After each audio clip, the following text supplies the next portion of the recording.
সুপ্রিয় 20-21 শিক্ষাবর্ষের একাদশ শ্রেণীর শিক্ষার্থীরা আসসালামু আলাইকুম। আশা করি তোমরা ভালো আছো। আলহামদুলিল্লাহ আমিও ভালো আছি। ন্যাশনাল আইডিয়াল গার্লস কলেজ কর্তৃক আয়োজিত NIGC হোম কলেজ অনলাইন কার্যক্রমে তোমাদেরকে স্বাগত জানাচ্ছি। আমি জারিন তাসনিম বৃষ্টি, প্রভাষক পৌরনীতি ও সুশাসন বিষয়ে। আজকে আমরা তোমাদের সাথে আলোচনা করব আমাদের প্রথম পত্রের দ্বিতীয় অধ্যায় সুশাসন সম্পর্কে, অর্থাৎ সুশাসন কী, সুশাসনের বৈশিষ্ট্য কী, এই সম্পর্কে আলোচনা করব। তো আমরা প্রথমে দেখি যে সুশাসন বলতে কি বুঝি। আমরা জানি যে সুশাসন বর্তমানকালে খুবই একটি গুরুত্বপূর্ণ ও আলোচ্য বিষয়, অর্থাৎ খুবই বহুল আলোচিত একটি টপিক। সুশাসনের ধারণাটি আমরা প্রথম দেখি যে বিশ্বব্যাংক এই প্রত্যয়টি প্রথম ব্যবহার করে 1989 সালে। দেখো, বিশ্বব্যাংক প্রথম সুশাসন প্রত্যয়টি ব্যবহার করে এবং এই যে সুশাসন প্রত্যয়টির বহুমাত্রিক ধারণা আছে। একে বিভিন্ন দিক থেকে বিভিন্ন তাত্ত্বিক, রাষ্ট্রবিজ্ঞানী, দার্শনিক বিভিন্নভাবে বিভিন্ন উন্নত সংস্থা, জাতিসংঘ, UNDP, বিশ্বব্যাংক বিভিন্নভাবে একে সংজ্ঞায়িত করেছেন, অর্থাৎ বিভিন্ন বহুমাত্রিক ধারণা দিয়েছেন। তো সুশাসন সম্পর্কে জানার আগে আমাদের জানতে হবে যে সুশাসন ধারণাটা কিভাবে ধীরে ধীরে আমাদের সমাজ ব্যবস্থায় চলে আসলো সে সম্পর্কে আমরা জানব। আমরা জানি যে পরিবার, সমাজ, রাষ্ট্র হচ্ছে বিবর্তনের ফল। এই যে বিভিন্ন স্তরে বিবর্তনের ফলে আমরা এই সংগঠনগুলো পেয়েছি।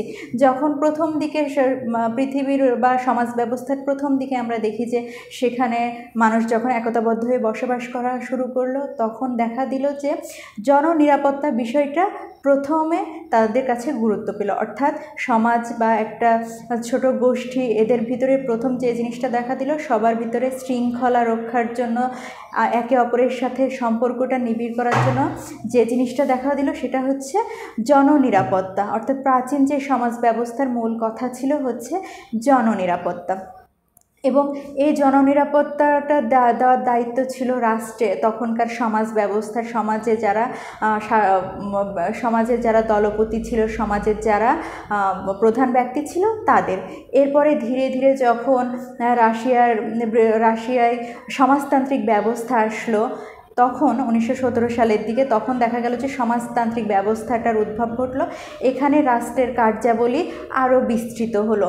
তারপরে প্রথম বিশ্বযুদ্ধ, দ্বিতীয় বিশ্বযুদ্ধ, এই যে বিশ্বযুদ্ধগুলোর পরে দেখা গেল যে সমাজতান্ত্রিক ব্যবস্থা ভেঙে পড়লো এবং সেখানে স্থান করে নিল হচ্ছে পুঁজিবাদী ব্যবস্থা। তখন সমাজতান্ত্রিক ব্যবস্থার যে সমস্যাগুলো ছিল সেগুলো থেকে উত্তরণের জন্য পুঁজিবাদী ব্যবস্থায় নতুন নতুন বিষয়ের ধারণা দেওয়া হলো। তো এভাবে ধীরে ধীরে রাষ্ট্রের যে মূল লক্ষ্য, প্রাচীনকালে যেমন ছিল নিরাপত্তা নিশ্চিত করা, জননিরাপত্তা, আধুনিককালে সেই মূল লক্ষ্যটা হয়ে গেল জনগণের কল্যাণ, অর্থাৎ জনকল্যাণমূলক রাষ্ট্র প্রতিষ্ঠা করা। এই যে জনকল্যাণমূলক রাষ্ট্র যখন প্রতিষ্ঠা করার কথা বলা হলো, তখনই সুশাসন প্রত্যয়টি চলে আসলো। অর্থাৎ জনকল্যাণ বা জনকল্যাণমূলক রাষ্ট্রের প্রথম শর্তই হচ্ছে সুশাসন, এবং এখান থেকে ধীরে ধীরে সুশাসন প্রত্যয়টি ব্যবহার শুরু হলো। এবং সর্বপ্রথম বিশ্বব্যাংক 1989 সালে এই সুশাসন প্রত্যয়টির একটি পূর্ণাঙ্গ ব্যাখ্যা দিল, অর্থাৎ সুশাসন সম্পর্কে সংজ্ঞা দিয়েছিল। তো সুশাসন সম্পর্কে সংজ্ঞা দেওয়ার আগে আমরা দেখব যে শাসন কাকে বলে। বোর্ডে খেয়াল করে দেখো, এখানে বলা হচ্ছে যে সুশাসন বা গুড গভর্নেন্স। এই সুশাসন বা গুড গভর্নেন্স জানার আগে আমরা জানব গভর্নেন্স কি। গভর্নেন্স হচ্ছে শাসনের ব্যবস্থা, অর্থাৎ রাজনৈতিক ব্যবস্থায় শাসনের ব্যবস্থাটা কি, সেই শাসনের ব্যবস্থাকে বলা হচ্ছে গভর্নেন্স। এখানে একজনের সংজ্ঞা আমি বলছি, ল্যান্ডেল মিলস ও সেরাজেলডিন এর মতে। এনার সংজ্ঞাটা বলার পরে আমি বিস্তারিত ব্যাখ্যা করব। তাদের মতে জনগণ কিভাবে শাসিত হয়, কিভাবে রাষ্ট্রীয় বিষয়াদি পরিচালিত হয়, কিভাবে দেশের রাজনীতি আবর্তিত হয়, এবং একই সাথে এই সকল প্রক্রিয়া কিভাবে লোক প্রশাসন ও আইনের সাথে সম্পর্কিত, সে বিষয়কে গভর্নেন্স বলে। অর্থাৎ গভর্নেন্স হচ্ছে এমন এক শাসন ব্যবস্থা যেখানে শাসিতের সাথে শাসকের সম্পর্ক তারপরে আইনের ব্যবস্থা, সেখানে রাজনীতি কিভাবে আবর্তিত হচ্ছে, এই যে সব কিছুর ভিতরে একটা শৃঙ্খলাপূর্ণ ব্যবস্থাকে বলা হচ্ছে আমাদের গভর্নেন্স। এবং এই গভর্নেন্স প্রপঞ্চটির সাথে, অর্থাৎ এই গভর্নেন্স শব্দটির সাথে যখন অর্থাৎ গুড প্রত্যয়টি যুক্ত করা হলো, তখন সেই শব্দটি হলো সুশাসন। অর্থাৎ গভর্নেন্স শব্দের সাথে গুড শব্দ যোগ করে হলো গুড গভর্নেন্স, যার বাংলা অর্থ শাসনের সাথে প্রত্যয়টি যুক্ত হয়ে হলো সুশাসন। এবং এই শাসন যখন একদম নিরেট খাঁটি হলো, সেই ব্যবস্থাকেই বলা হচ্ছে গুড গভর্নেন্স। গুড গভর্নেন্স বা সুশাসন মূলত 4টি বিষয়ের উপর নির্ভরশীল। দেখো, 4টি বিষয়ের উপর বা 4টি স্তম্ভের উপর নির্ভর করে গড়ে ওঠে। যেমন দায়িত্বশীলতা, অর্থাৎ সরকারের দায়িত্বশীলতা, সরকারের ব্যবস্থায় স্বচ্ছতা, আইনি কাঠামো এবং জনগণের অংশগ্রহণ। এই যে 4টি স্তম্ভের উপরে সুশাসনের প্রতিষ্ঠিত, অর্থাৎ এই 4টি ব্যবস্থা যদি থাকে সেখানে সুশাসন প্রতিষ্ঠিত হবে। এখন আমরা সুশাসনের একটা সংজ্ঞা দেখব। এর আগে আমরা প্রথমে দেখলাম শুধু শাসনের সংজ্ঞা, এখন দেখব সুশাসনের একটি পূর্ণাঙ্গ সংজ্ঞা। সুশাসন হচ্ছে এমন একটি প্রক্রিয়া যেখানে উন্নয়নের লক্ষ্যে একটি দেশের অর্থনৈতিক ও সামাজিক সম্পদ ব্যবস্থাপনার জন্য ক্ষমতা প্রয়োগ করা হয়। অর্থাৎ সুশাসন এমন একটি ব্যবস্থা যেখানে অর্থনৈতিক, সামাজিক বিভিন্ন ব্যবস্থাপনা দক্ষতার সাথে ক্ষমতা প্রয়োগ করা হয়। সঠিক উপায়ে সুন্দরভাবে উন্নয়নের লক্ষ্যে এক ব্যবস্থাপনা করা হয়ে থাকে, তাকে বলা হচ্ছে সুশাসন। সবচেয়ে গুরুত্বপূর্ণ বা সবচেয়ে জননন্দিত যে সংজ্ঞাটি দিয়েছেন সেটা হচ্ছে ম্যাককরনির সুশাসনের সংজ্ঞাটি সর্বজন বিদিত। দেখো, সুশাসন বলতে রাষ্ট্রের সাথে সুশীল সমাজের, সরকারের সাথে শাসিত জনগণের, শাসকের সাথে শাসিতের সম্পর্ককে বোঝায়। অর্থাৎ সুশাসন ব্যবস্থা হলো এমন একটি ব্যবস্থা যেখানে সমাজে সরকারের জবাবদিহিতা থাকবে, সরকারের কাজের স্বচ্ছতা থাকবে, যেখানে জনগণের অংশগ্রহণ থাকবে, জনগণ তাদের মতামত সুন্দরভাবে দিতে পারবে, যেখানে আইন বিভাগ, বিচার বিভাগ স্বাধীনভাবে তাদের কাজ করতে পারবে। সেই ব্যবস্থাকে বলা হচ্ছে সুশাসন। অর্থাৎ শাসন ব্যবস্থা এমন হবে যেখানে শাসক ও শাসিতের মধ্যে সম্পর্কটা হবে সমান্তরাল। অর্থাৎ সেখানে শাসিত অর্থাৎ জনগণ প্রতিনিধি যেখানে নির্বাচন করবে এবং সেই প্রতিনিধি জনগণের কাছে কিন্তু জবাবদিহি করতে বাধ্য থাকবে। সেখানে জনগণের অংশগ্রহণ থাকবে, মত প্রকাশের স্বাধীনতা থাকবে। এই যে বিষয়গুলো যখন থাকবে একটা রাষ্ট্রীয় ব্যবস্থায়, তখন তাকে বলা হবে সুশাসন। তো তাহলে আমরা বলতে পারি যে সুশাসন বলতে আমরা বুঝি যে প্রশাসনের স্বচ্ছতা, জবাবদিহিতা, জনগণের অংশগ্রহণ, এই সব কিছুর মিলিত প্রচেষ্টা বা যখন এই সব কিছু সফলভাবে একটা শাসন ব্যবস্থায় আমরা দেখতে পাই, তখন তাকে বলতে পারি সুশাসন। এবং বিশ্বব্যাংক এই সুশাসন ধারণাটি সর্বপ্রথম দেয়। এরপরে বিভিন্ন তাত্ত্বিক, রাজনীতিবিদ, দার্শনিক, রাষ্ট্রবিজ্ঞানী বিভিন্নভাবে বিভিন্ন সংজ্ঞা দিয়েছেন। আর এই সুশাসন যে প্রত্যয়টি, এটি প্রথম ব্যবহার করা হয় মূলত অনুন্নত বা উন্নয়নশীল দেশের বিভিন্ন যে দুর্বলতা আছে শাসন ব্যবস্থায়, সেগুলোকে চোখে আঙুল দিয়ে দেখানোর জন্য সুশাসন ধারণাটি প্রথম ব্যবহার করে তারা। কারণ সেখানে দেখানো হচ্ছে যে অনুন্নত বা উন্নয়নশীল দেশে শাসন ব্যবস্থায় যে দুর্বলতাগুলো রয়েছে, সেই দুর্বলতাগুলো যদি কাটিয়ে ওঠানো সম্ভব হয়, তাহলে সেই সব দেশ, অর্থাৎ সেই অনুন্নত বা উন্নয়নশীল দেশগুলোতে সুশাসন প্রতিষ্ঠা করা সম্ভব।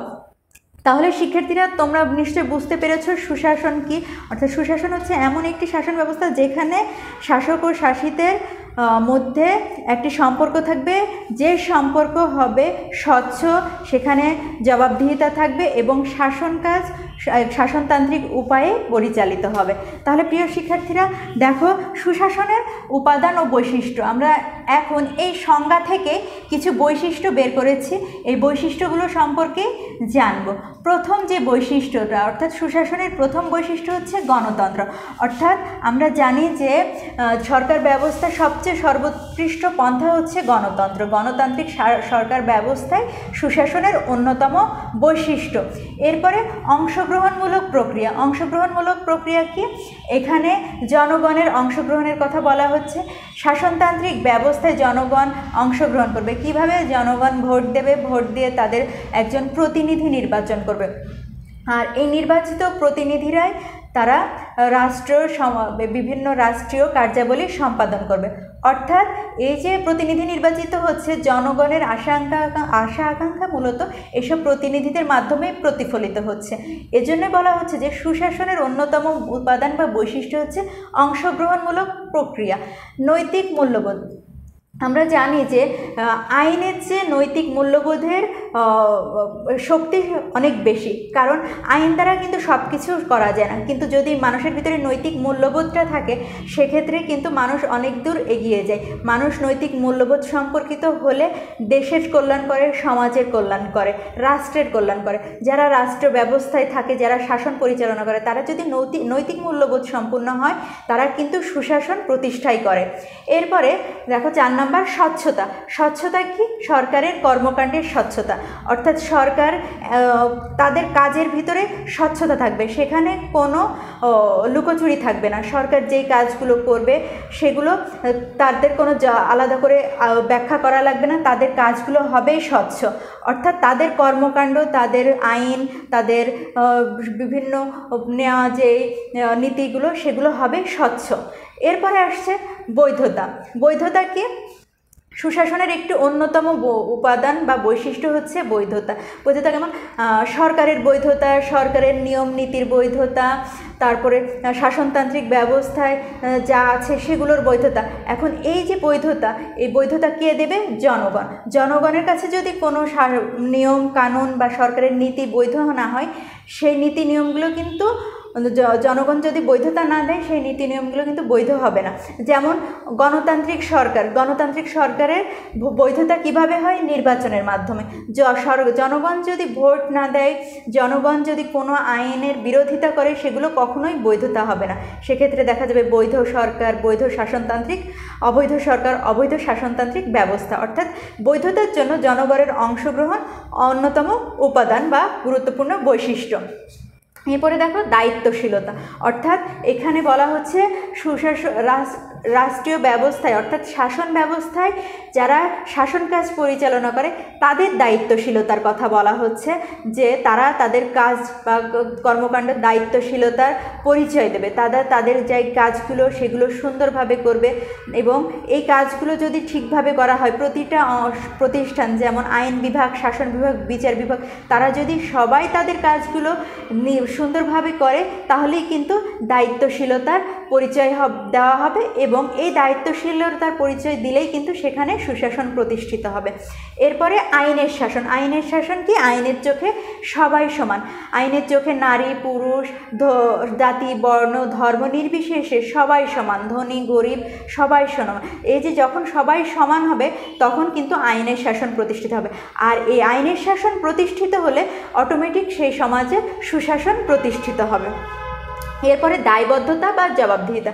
এখানে বোঝানো হচ্ছে সরকার বা শাসন ব্যবস্থায় যারা থাকে তাদের জবাবদিহিতা বা দায়বদ্ধতা। তারা যে কাজটা করলো সেই কাজের জন্য তারা জনগণের কাছে জবাবদিহি দিতে বাধ্য, কারণ জনগণই তাদের নির্বাচিত করে থাকে। অর্থাৎ জনপ্রতিনিধি যারা, তারা কিন্তু জনগণের ভোটের দ্বারা নির্বাচিত হয়ে থাকে, এবং এই যে নির্বাচিত প্রতিনিধি, এনাদের দায়িত্ব হচ্ছে তাদের প্রতিটা কাজের জবাবদিহিতা করা। অর্থাৎ তাদের কাজের জন্য তারা থাকবে জনগণের কাছে দায়বদ্ধ। যদি দায়বদ্ধতা বা জবাবদিহিতা থাকে সেক্ষেত্রে রাষ্ট্রের সুশাসন প্রতিষ্ঠিত হয়। এরপরে দেখা যাচ্ছে যে দক্ষতা। দক্ষতা কি? প্রশাসনিক ক্ষেত্রে, তারপরে আমরা শাসন ব্যবস্থায় যে কাজ করে তারা দক্ষতার সাথে তাদের কাজ করবে, ঊর্ধ্বতন কর্তৃপক্ষের কাছে তাদের দক্ষতার প্রমাণ দেবে। যদি দক্ষতার প্রমাণ দিতে পারে সেক্ষেত্রে কিন্তু প্রতিটা ব্যবস্থা, প্রশাসনিক ব্যবস্থা এবং আইনসভা সব কিছু, অর্থাৎ প্রশাসনিক ও রাজনৈতিক দুটো ব্যবস্থায় যদি দক্ষতার প্রমাণ দেয় সেক্ষেত্রে সুশাসন প্রতিষ্ঠিত হবে। ঠিক একইভাবে জনপ্রশাসনের সেবাধর্মী মনোভাব। আমাদের জনপ্রশাসন ব্যবস্থার উদ্ভব হয়েছে কেন? কারণ জনগণের কল্যাণের জন্য। জনগণের কল্যাণই জনপ্রশাসনের প্রধান কাজ, এবং এই জনপ্রশাসনের যারা থাকে জনপ্রশাসনের দায়িত্বে, অর্থাৎ যে সচিব লেভেল থেকে শুরু করে ইউনিয়ন পরিষদ পর্যন্ত এই যে জনপ্রশাসনের কাজে যারা নিয়োজিত, তাদের কাজই জনকল্যাণ করা। এই জনকল্যাণমূলক কাজ যদি তারা করে তাহলে কিন্তু সমাজে সুশাসন প্রতিষ্ঠিত হয়। স্বাধীন বিচার বিভাগ। স্বাধীন বিচার বিভাগ কি? স্বাধীন বিচার বিভাগ তাদের কাজটা স্বাধীনভাবে করতে পারবে। সেক্ষেত্রে আইন বিভাগ বিভাগ বা শাসন বিভাগ কোনো কোনো দখলদারিত্ব বা তারা শক্তি খাটাতে পারবে না। তারা বিচার বিভাগ নিজের বুদ্ধি বিবেচনায় তারা যে কোনো বিচার করবে। সেক্ষেত্রে সরকার বা শাসন ব্যবস্থায় যারা রয়েছে বা আইন বিভাগ সেখানে তাদের বল প্রয়োগ করবে না। এই যে বল প্রয়োগ যখন না করবে তখন কিন্তু বিচার বিভাগ তাদের সিদ্ধান্ত সুন্দরভাবে নিরপেক্ষভাবে নিতে পারবে। তাই যদি স্বাধীন বিচার বিভাগ নির্মাণ করা সম্ভব হয় তাহলে কিন্তু সুশাসন প্রতিষ্ঠা করা সম্ভব। এরপরে সততার পয়েন্টটা তোমাদের আর আমি আলোচনা করব না। বিকেন্দ্রীকরণ, এই বিকেন্দ্রীকরণ পয়েন্টটা দেখো খুবই গুরুত্বপূর্ণ। এখানে বলা হচ্ছে ক্ষমতার বিকেন্দ্রীকরণ। এই বিকেন্দ্রীকরণ বলতে বোঝাচ্ছে আমরা জানি যে আমাদের রাষ্ট্রীয় শাসন ব্যবস্থায় 3 ধরনের আমরা বিভাগ দেখতে পারি, আইন বিভাগ, শাসন বিভাগ এবং বিচার বিভাগ। এই 3 বিভাগ যখন আলাদা আলাদাভাবে তাদের কাজগুলো করবে, কেউ কারোর কাজে হস্তক্ষেপ করবে না, তখন ক্ষমতার বিকেন্দ্রীকরণ হবে এবং বিভাগগুলো সুন্দরভাবে তাদের কাজ করতে পারবে। এজন্য বিকেন্দ্রীকরণ সুশাসনের অন্যতম বৈশিষ্ট্য। এছাড়া আরও পয়েন্ট দেখো, আরেকটা জিনিস প্রচার মাধ্যমের স্বাধীনতা, অর্থাৎ সুশাসন প্রতিষ্ঠার জন্য প্রচার মাধ্যমের স্বাধীনতা কিন্তু খুবই গুরুত্বপূর্ণ একটি বিষয়। প্রচার মাধ্যম কি? টেলিভিশন, রেডিও, এখন যে সামাজিক যোগাযোগ মাধ্যম ফেসবুক, এই সবই হচ্ছে প্রচার মাধ্যম। এই মাধ্যমগুলো যখন স্বাধীনভাবে তাদের সংবাদ এবং সেবা দিতে পারবে তখন কিন্তু সুশাসন প্রতিষ্ঠিত হবে। এবং প্রচার মাধ্যম যদি স্বাধীন হয় সেক্ষেত্রে তারা রাষ্ট্র ব্যবস্থায় যারা থাকে তাদের সমালোচনার মাধ্যমে তাদের ভুল ত্রুটিগুলো ধরিয়ে দিতে পারবে এবং তখন যারা শাসক শ্রেণী তারা কিন্তু তাদের ভুল ত্রুটি শুধরে সুন্দরভাবে শাসন পরিচালনা করতে পারবে। তাই এই প্রচার মাধ্যমের স্বাধীনতাটা খুবই গুরুত্বপূর্ণ। ঠিক একইভাবে সুশীল সমাজের কাজও কি, যারা ক্ষমতায় থাকে, যারা শাসন ব্যবস্থায় থাকে তাদের ভুল ত্রুটিগুলো ধরা, সমালোচনা করার মাধ্যমে তাদেরকে আরও দক্ষ করে তোলা। তো সুশীল সমাজ ব্যবস্থা যদি প্রতিষ্ঠিত করা যায়, অর্থাৎ সুশীল সমাজ ব্যবস্থা যদি একটা শাসন ব্যবস্থায় গুরুত্বপূর্ণ ভূমিকা রাখতে পারে সেখানে সুশাসন প্রতিষ্ঠিত হবে। প্রিয় শিক্ষার্থীরা, এরকম আরও অনেক বৈশিষ্ট্য আছে, তোমরা একটু বই দেখে মিলিয়ে নিবে। প্রিয় শিক্ষার্থীরা, আশা করি তোমরা সুশাসন কি, সুশাসনের সংজ্ঞা এবং সুশাসনের বৈশিষ্ট্য সম্পর্কে জানতে পেরেছ।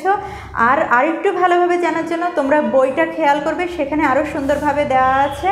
আর যদি না বুঝতে পারো আমি ক্লাসে বুঝিয়ে দেব। প্রিয় শিক্ষার্থীরা, আজকে এই পর্যন্ত, পরবর্তীতে নতুন কোনো বিষয় নিয়ে আলোচনা করব। সেই পর্যন্ত আল্লাহ হাফেজ।